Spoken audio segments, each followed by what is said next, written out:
Well, good morning, Westside. It's so good to see you. If we haven't met, my name is Kasey, and if you're new with us, I want to thank you for being here with us. And for those of you that are watching at Potter or watching online, we're so glad that you're joining. Can we give all of those that are new with us and those watching via online and at Potter a warm welcome today? Oh, so glad that you're here. If you missed last week, you missed a great Sunday as we kicked off this series. Really, we kicked it off with Dave Ramsey, and I have to follow in his footsteps, and so this is not a very good thing for those of you that were here last week because he's a lot more entertaining to listen to than I am. And if you missed last week, I would encourage you to go back online to westside.leavenworth.com, and you can listen to his messages. He not only kicked it off for us, but we're joining 109 other churches. We're one of 110 churches in the Kansas City metro who are going through this Margin, Kansas City, this journey together where we're discovering what it means to have margin in our life. And today we begin this here as a church family, and I'm so excited about this series. And this is the series big idea that's going to be the common thread over the next 9 weeks as we journey through this. And this is it right here. Get out your notes, open them up, and I encourage you to do this. Write this in your notes. This is a series big idea. Mission demands margin. Mission demands margin. And I know that's a strong word to say demands, but I couldn't think of a better word as I thought about this series and as we've been reflecting on it. This is really what it is. Mission demands margin. And while you might want to argue that with me and go, Kasey, let's think about this for a second. Let's talk about this for a second, okay? Let's talk about your marriage. The mission that you have for your marriage. That mission you have for your marriage, you know what that demands? Margin. The mission you have for your family, the life that you want to have with your kids and for your kids. You know what that demands in your life? That requires and that demands margin in your life. That mission that you have, that whatever that mission is in your life, whatever the mission is in your life, it demands margin in your life to fulfill the mission that God has called us to. We cannot fulfill it without margin. To love Jesus, become like Jesus, and share Jesus, to join Jesus on his mission of what he wants to do in our life as he makes us more like Jesus. It demands margin. And not just to join him in what he wants out of our life for our unique mission, a universal mission that we're all in this journey together becoming like Jesus.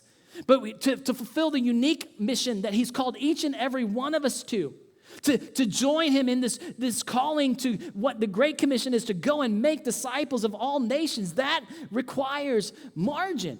This great command that we have, this commission that we have, is why we want you to go one-to-one, which is represented by this big banner in the back, and several of us have already taken this next step to go one-to-one. And we, by February next year, want to see 150 of us here take an intentional step to go one-to-one. And this is an intentional step that we're asking you to make margin in your life, to join this mission of being a disciple and being a disciple maker. And so this is how we want you to do it. We want you to go one-to-one. We want you to invest in someone and be influenced by somebody. When you're influenced by someone in their journey with Jesus and you see that they're a couple steps ahead of you, maybe as a dad, as a Christ follower, as a business leader and a Christ follower in those worlds, and you see how they work, and you ask them to help you in your life, you're asking someone to influence you in your relationship with Jesus. You're going one-to-one. You're becoming a disciple. And if you invest in someone who's a couple steps behind you in your relationship with Jesus, and you see that someone's been in a situation that you've been in, and you invest in someone else's life that's a couple steps behind you, you become a disciple maker as you lead someone else. See, we want you to do this. But in order to do that, it's going to take margin. See, whatever the mission is that you have in life, regardless if it aligns with God's mission or not, it demands margin. And the vice versa of this is true. Write this in. See, margin drives mission.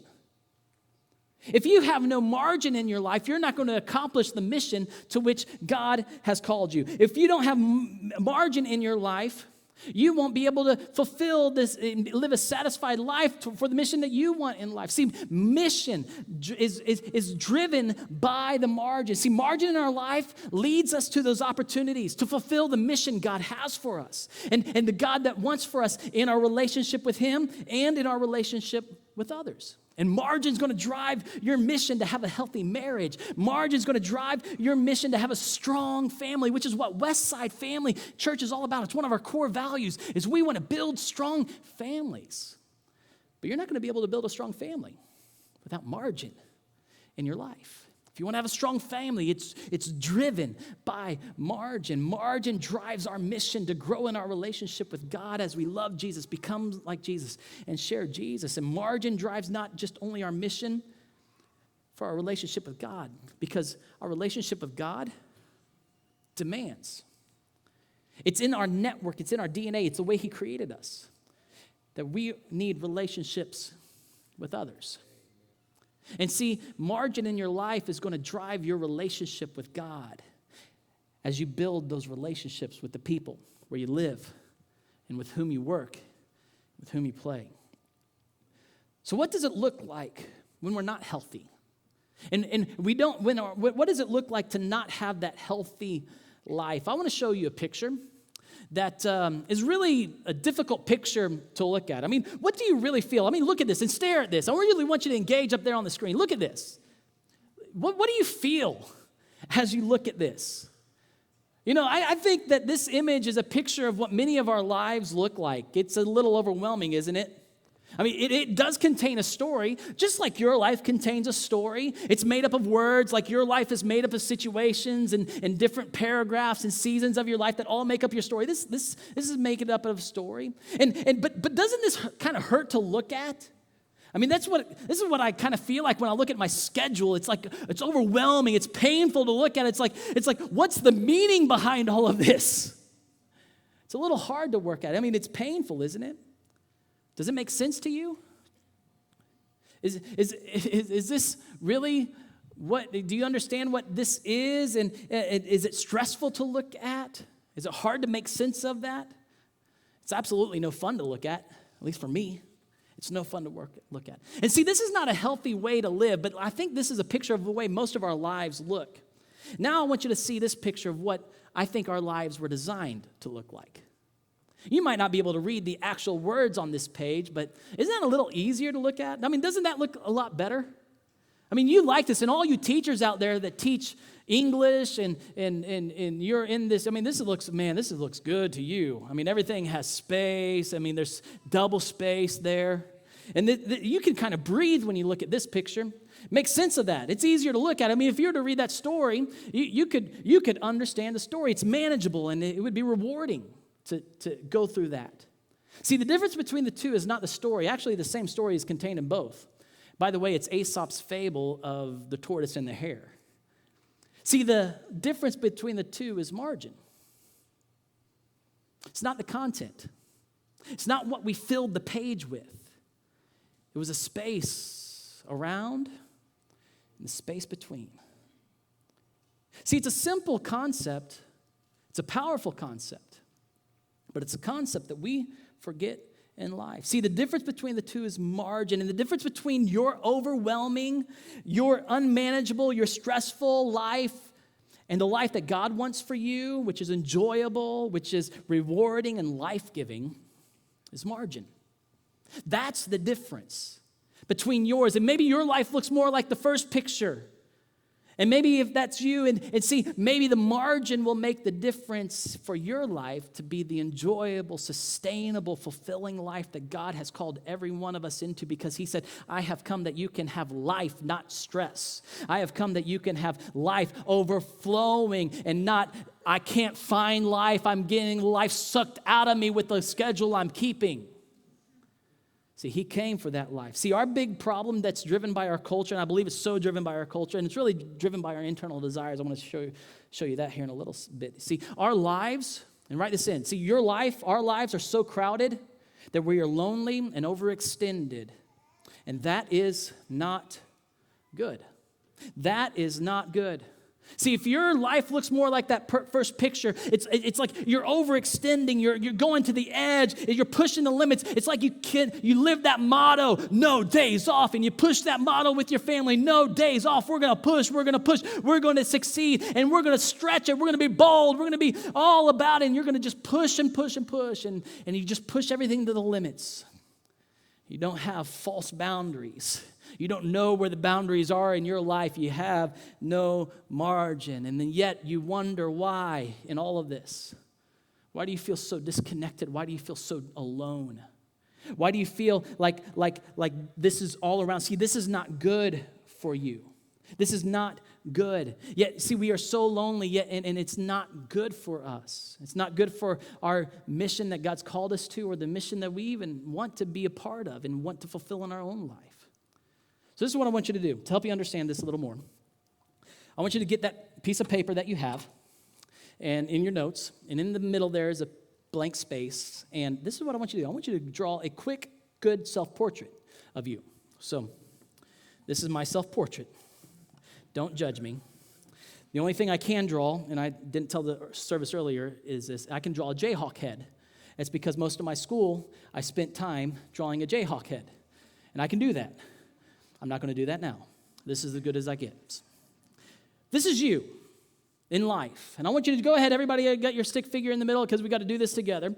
And then what I want us to do is we're going to fill our life with the different relationship circles that you have. What are the relationships that you have? I want to get us started, and I'm actually going to ask you to give me some feedback. So I'm going to get us started, and then I'm going to ask you to help me teach this lesson today. So I'm going to get us started. We got family. That's a big relationship circle. See, every one of us have circles of relationship in our life. What's another relationship circle that you have in your life? Work. I heard work, and I'm going to come back to this one here. Work is a big one. I mean, after all, every one of us, hopefully every one of us has a job, and in this, you have work, and that's a big thing. What was the one I heard here? Friends, a big one. That's a really good one. We all have friends. We have a circle of friendships. For some of us, our friends are becoming more. For others, our friends are becoming less, depending on the season of life you're in. What else? What's another? Did you say recess? Jesus. That is an incredible one. Recess would have been fun too. But absolutely, yeah, we need Jesus in our life. Let's put God on this. I am a pastor. We need to have this in our, so let's put him at the top. God, that's a great relationship that we need to have. What's another relationship that we have in our normal circles? Church, that's a good one. You're here. Hopefully you have a relationship with the people next to you. This is a really good thing. For some of you, you're about ready to get into a FPU group if you haven't already. And if you're struggling and if the cost is something, you don't want that to be a barrier, so you can know that we have scholarships available for you today.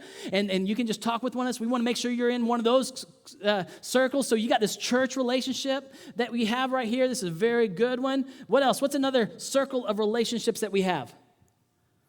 School. Yeah, some of you work at a school. This is your work. Some of you are in school. You're college students right now. This is a part of your world. Many of you have relationships from your school that you were a part of and you graduated from, and you still got relationships that you carry on through that. That's a great thing.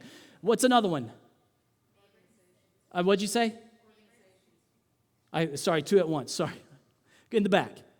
Neighbors. Neighbors. Come back to this here in a second. Neighbors, that's a big one. You have people next door to you. It's important to know them. What's the other one that you said? Organizations. Let's put this in. Let's kind of go to this to like hobbies. Okay? So hobbies are different things that you're a part of, and maybe it's not just an organization like you're a part of supporting like the PTO organization. That's a really good thing. But let's say you got another hobby like you like to ride bikes, so you got a group of people that you're with. Let's put that down here. Hobbies, that's a really, really good one. Any others? Facebook, social media. That's a really big one right here. Social media is a big, big, big one. And I cannot talk and spell at the same time. I am a guy, cannot compartmentalize. I think that's a pretty good list. 1, 2, 3, 4, 5, 6, 7, 8, 9. That's really good. Now, if life were this simple, this would be manageable, wouldn't it? I think so. But the problem is that each of these different circles have their own bigger circles. Well, let's talk about family for a second. You don't just have your family. You've got his family. And if you're a blended family, then you don't just have one Thanksgiving dinner to go to. You got to get your kids to other Thanksgiving dinners, and so you got even more. And so in this, you got your cousins, your grandparents, you got grandkids, and all of their relationship circles that grow and extend. That's a pretty big thing to manage as you get further and further along in life. Let's talk about work. It's not just your job. I mean, you got a job right here, but what about your spouse's job? She's got a connection of friends, and holidays are coming up, and you're going to not just have to go to your Christmas party. You got to make time to go to her Christmas party. And let's not forget the side hustle you have. I mean, every one of us nowadays, it's almost like you can't live life now without a side hustle. That was supposed to be funny. Maybe that's too real. But we have this, and so you got all these others. We got our friends, and so we got my friends now, and then my wife has her friends that we need to make time for, and then we need to make some friends because we're getting more lonely in life, so we got to make some friends here. We got our hobbies. We got this hobby. I'm part of this organization. I'm serving on PTO. I like to be a board of this. We go there. We got this social media. I mean, let's not get started with Facebook or waste my time book. Sorry, I meant to think. So you got this, and if you're on Twitter, Instagram, Snapchat, all these, Vine, I don't think Vine's died. I think that Vine is gone. In this, we have all of these different social media things that we have to keep up on because we got the fear of missing out. And then we got our neighbors. Sometimes we don't even know our neighbors' names, but we got them. We got our school, and here in our school, it's not just our school anymore, it's our kids' school. And let's not talk about birthday parties. I mean, we could fill up every weekend of the calendar with like I got 3 kids about ready to be in high school. We could fill up every weekend of the calendar with a birthday party with somebody else. So we got my kids, all 3 of us. We got my wife. I mean, we could keep on going. We got church. You got life group. You got Sundays. You need to be here on a Sunday. You got your small group. You don't just want to come to a service. You want to be able to serve at a service. And so you got that relationship that you have there. And so you have all of these different dynamics. You got your relationship with God. We got all of these things. And here's the reality of this. Is you can have all of this, yet feel very disconnected. You can have all of this and feel very, very alone. See, we are so crowded. And yet sometimes in all of this, we very barely have enough time to get alone, even with God.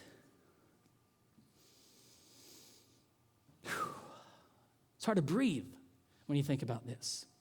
We have so many connections, yet we don't feel like we have a connection with maybe even a good connection with someone we want. Maybe not even a good connection with our spouse or our kids. And that is not good. It's like we go back to that garden state where God looked at Adam and he was surrounded by all of creation. He was surrounded by great things and great things. But it wasn't good because he didn't have a connection, a relationship with someone. He had a relationship with God, but the reality is you need more than a relationship with God to thrive. You need a relationship with others. See, the average family member, and this is what this illustrates to me is in some points in this, the average family member manages 35 different relationship circles. That's kind of overwhelming. 35 different, that means some of you here, you have less, and I'm so grateful that you have fewer relationship circles than this. Some of you have more that you manage, and man, I have no clue how you do it. But this is the average look at most of our lives. And we wonder why we feel so overextended. We wonder why our life, it's like we got all these good things, but we don't feel fulfilled. We got all these good things, we're out of breath, and it's like the life is being sucked out of us. We have so many people in our lives even, and yet some of us sit here today, and we feel so lonely and disconnected. It feels like life's being sucked out of you. But yet you're so connected to people that can bring you great life. See, we're starving for relationships. And some of our kids today, some of our kids are starving for relationships. And in this, there's something else about this. See, there are very few people in one circle who are connected to another circle. There are very few people in your relationship life that overlap. I mean, after all, in today's day and age, I mean, all of our kids, and we have even social, like kids' activities. I mean, we need to put another kids' activities up here. Because your kids' activities, it's beyond school. It's like the ball team they have, and they got hundreds, like it feels like dozens of them that connect. And we're driving and they're not even a part of our life that we live because we drive to the other side of the metro to do this. They don't interlap, they don't overlap, and we're so involved in all these things, and very few of ours are interconnected. And here, let's also just talk about the drive time. And I'm not talking about driving in Leavenworth. Leavenworth's a piece of cake. And for those of you that are watching and you're not familiar with what Leavenworth is, well, I mean, we can get to the other side of our city or other side of our two cities here with Lansing in about 15, 18 minutes. That's nothing. Let's talk about drive time. See, in this, there's we have a lot of drive time. I'm talking about my own life. My son plays baseball. I coach his team, and sometimes we'll have 35-minute drives just one way to get to a baseball game. I mean, just one way to get to a baseball game. And then not only that, but if you have other things that you're involved in, let's talk about our drive to work. And I'm grateful that we have jobs that we can commute to. Commuting is not a bad thing, but if we don't manage that commute well, if we don't use that space wisely, it can destroy us. And some of us have a 50-minute drive to work, and that's not bad. I'm not saying that's a bad thing. But interestingly enough, in regards to our drive time, there's a social study that this man named Robert Putnam did, and he studied that a vast amount of data, and in this study of data, he wrote about this in his book, Bowling Alone, and America has become increasingly disconnected from our family, our friends, our neighbors, and even our civic and religious networks. We're becoming more disconnected. Even though this right here and what's in our pocket, we think we're more connected. We're not. See, he writes in this, and just regarding our drive time, for every 10 minutes you spend in an automobile, you reduce your social capital by 10%. And that social capital is your relational capital. It's that capital that you have that's in your bank account that you can invest into the relationships to build those relationships around you. Let's just kind of do the math here. If you have a 50-minute drive to work, this is not a bad thing. If you don't manage it well, it can be a bad thing. But let's say you got your 50-minute drive to work, and by the time you get to work, you've reduced your social capital by half. And then you go through work, and that automatically reduces some of your social capital with the stress and all the decisions you got to make, the words you have to say, and especially for us guys, we can spend all of our 10,000 words there, and we get home, and we got nothing. But then you get in your drive home, and if this stat is true, then by the time you get home 50 minutes later, you're bankrupt in your social capital. And you wonder why you need just some space, and you just were on the road for 50 minutes, you had all the space, but you feel like you need some space just to settle. It's an interesting world that we live in. It's an interesting world that we live in. See, many of us are exposed to hundreds of people, but we do not have a deep connection with anyone. See, our problem is not having margin in our life. It's not that we don't have people in our life. We do. We're just overextended. We have maybe too many, and it's overcrowded.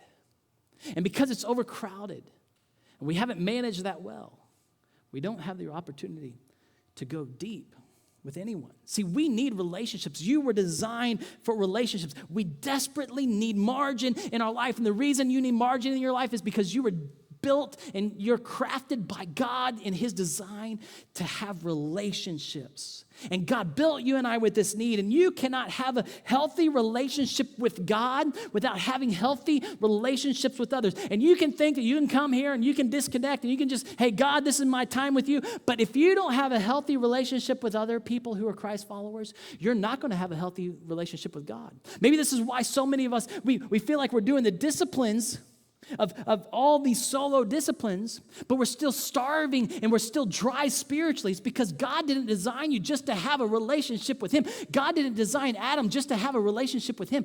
God designed Adam to have a relationship with someone else. And yes, it is our marriage, our family, but God created us for people.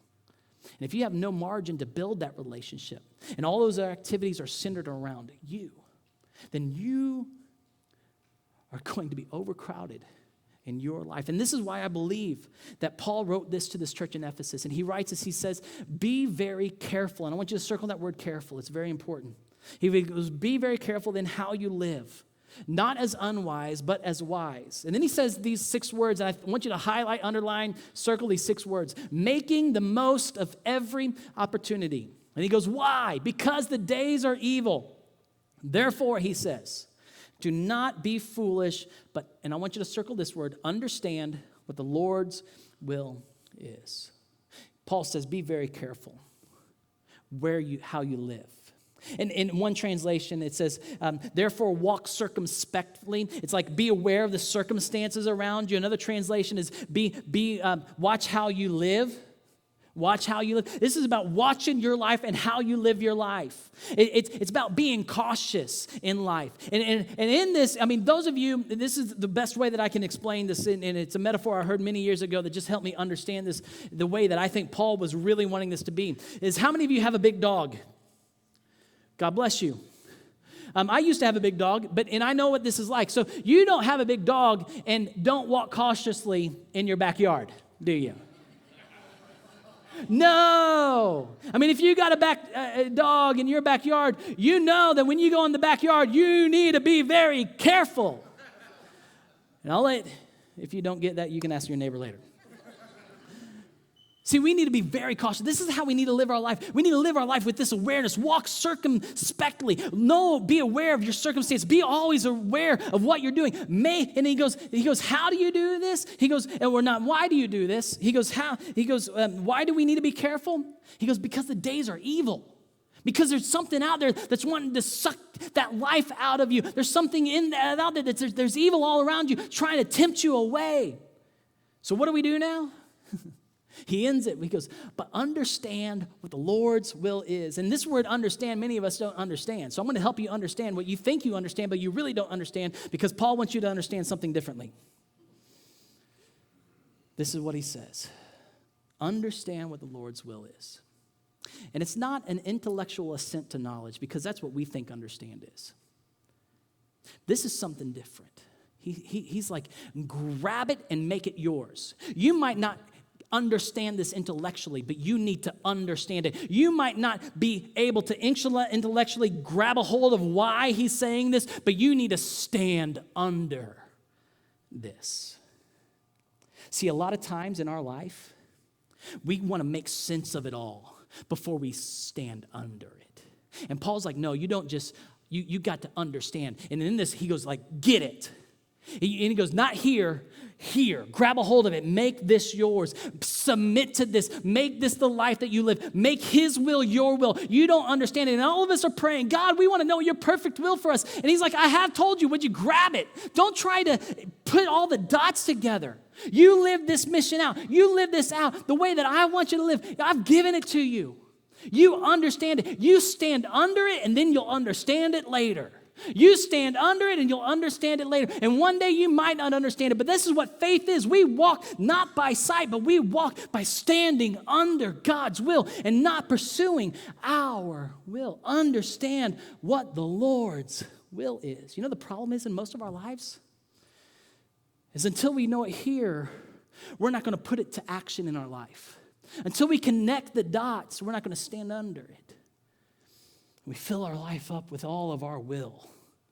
We pursue everything that we want. We pursue all of those things that we feel a part of that's going to lead to our success. We pursue all of those activities that we think are going to make our kids successful, and they go into college and they don't even want to be a part of those things anymore, because we're pushing our career, our will onto them, and they don't even want to be involved in it. In fact, it's sucking the life out of them. And Jesus said, I have come that you can have life and more abundantly. But what we are trying to pursue is our life and what we want for us. And he's like, wait.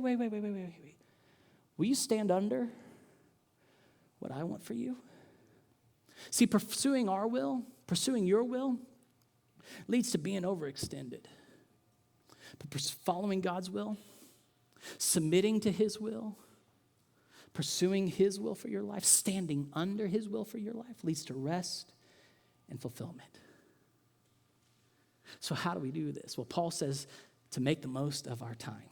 And in that word, in the Greek original there, and I'm not a Greek scholar, I've learned this over the years, that translation, it really connects to this Old Testament covenant, this old covenant that God had with Israel, and it brought the language to this. This meant redeeming the time.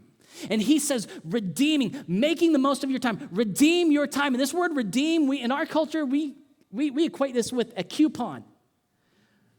And we make this little pretty thing. Dave Ramsey would be so proud. It's a coupon that we're exchanging. No. See, this is not redeem. Redeem in this context meant something totally different. See, the old covenant that God had with Israel was all about redemption. What Jesus comes to do for us is all about redeeming us. And this does not come just in an easy way. This comes with a fight. This comes at a cost. See, that old covenant that we had, that this nation of Israel understood, they understood that they had to redeem the firstborn of the home and of their flock with the substitution as a sacrifice. And because the first of everything would belong to God, they would substitute that with what would become a sacrifice. There was a redemption there. It came at a cost. That's why Jesus came, to be the cost for us so he could redeem us and buy us back. It's not a pretty thing. It's not something that comes easy. This comes with a fight. It was a mess. It's a struggle. It's not pretty.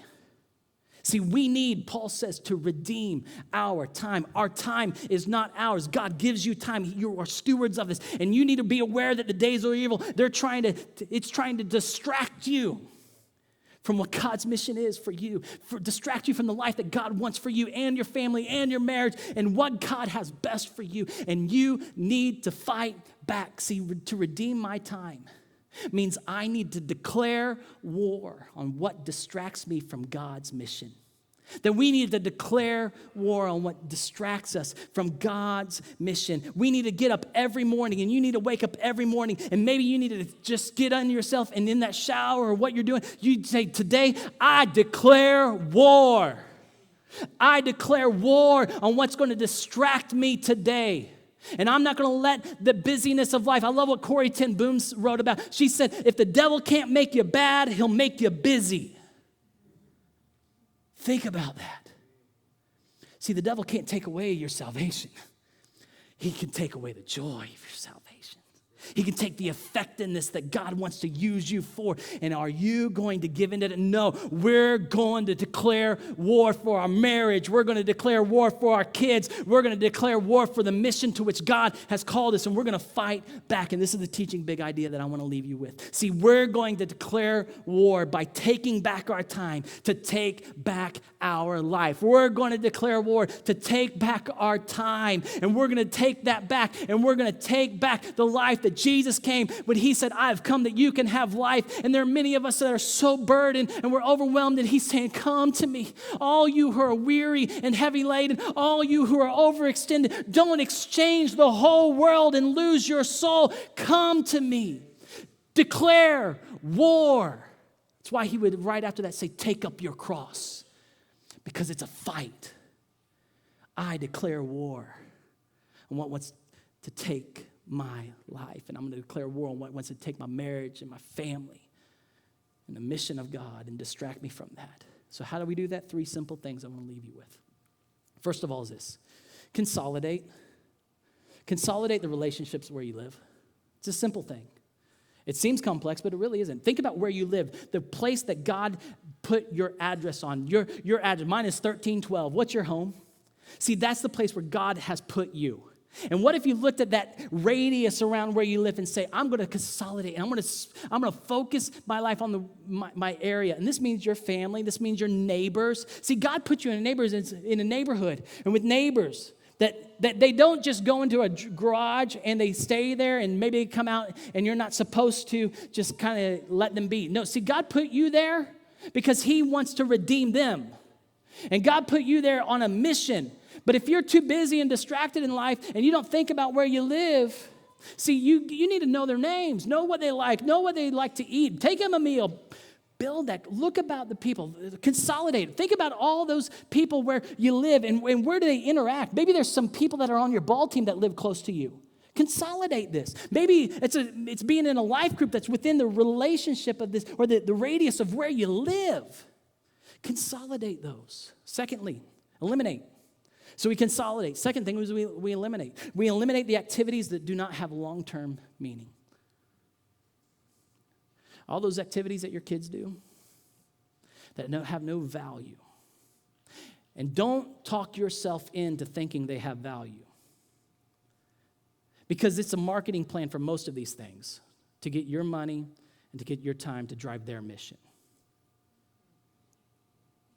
And I know that they'll say this is your kid's opportunity to get a scholarship. But you think about all the time that you spend in that and all the money you spend toward that, you could go Dave Ramsey on them and invest that and maybe pay for their entire school with what we sometimes pay for our kids to have all these opportunities to get a scholarship to which we could pay at least half of that with. See, think about the activities that have no long-term meaning for your family, that have no long-term meaning in your marriage, or have no long-term meaning for the mission to which God has called every one of us to. Eliminate them. Fight. Declare war. And then the last one is this: invest. So we consolidate, we eliminate, and last, we invest our time into the relationships that are the most valuable. That's why we want you to invest and go one-to-one. What would it look like for you to invest and say, you know what, we're going to make time, we're going to make margin in our life for our marriage. Why? Because our marriage is the most meaningful gift that we can give to our kids, a healthy marriage. And we're going to make time for our kids because our kids are more important. So we're going to make the dinner. We're going to get time. You know what? Sometimes your kids would love just to have a dinner with you. With you. Not around you. Not with the device in hand. With you. And make the time, invest your time into the relationships that matter most. Invest your time into the relationships that matter most. But if you don't know your mission in life, you won't know what's the most valuable in your life.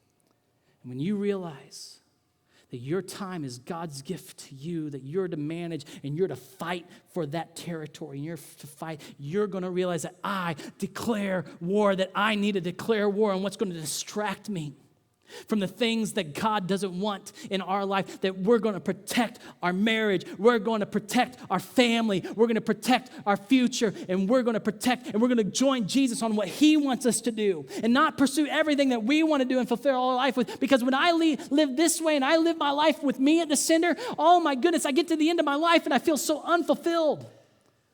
But when God becomes the center of our lives and we evolve our life around what he wants for us and how I can be the husband to my wife and I can be the dad to my kids and I can look at this consolidated circle and say, how, God, can I be on mission with you where I live? It leads to a fulfilling, rewarding life. And it's the same story that God wants to write in all of our hearts. The question is how are you going to manage the margin? How are you going to make the margin? How are you going to fight back for that margin? So you're going to fight back and declare war? I invite you to do that with me right now. Let's pray. Jesus, thank you. Thank you for coming and fighting for us, to redeem us and bring us into a relationship with you. God, we want to join you in what you're working in us, and we want to not only do that, we want to join you in what you're doing in our family. We want to join you in what you're doing in our neighborhood, in our cities, in our world. But in order to join you on that mission, it demands margin in our life. And some of us today need to repent. And the way that we're going to repent is we're going to wake up tomorrow and we're going to get home today and we're going to say, we declare war. And we're going to take back our life that you want us to live. And we're going to do that by taking back our time. So, Father, give us wisdom to know what to do with this that we heard today. And God, give us courage to step out and understand what the Lord's will is for us. In your name, Jesus. Amen. Our prayer partners are going to be available. God bless you, Westside. We'll see you at the Family Fun Fest today.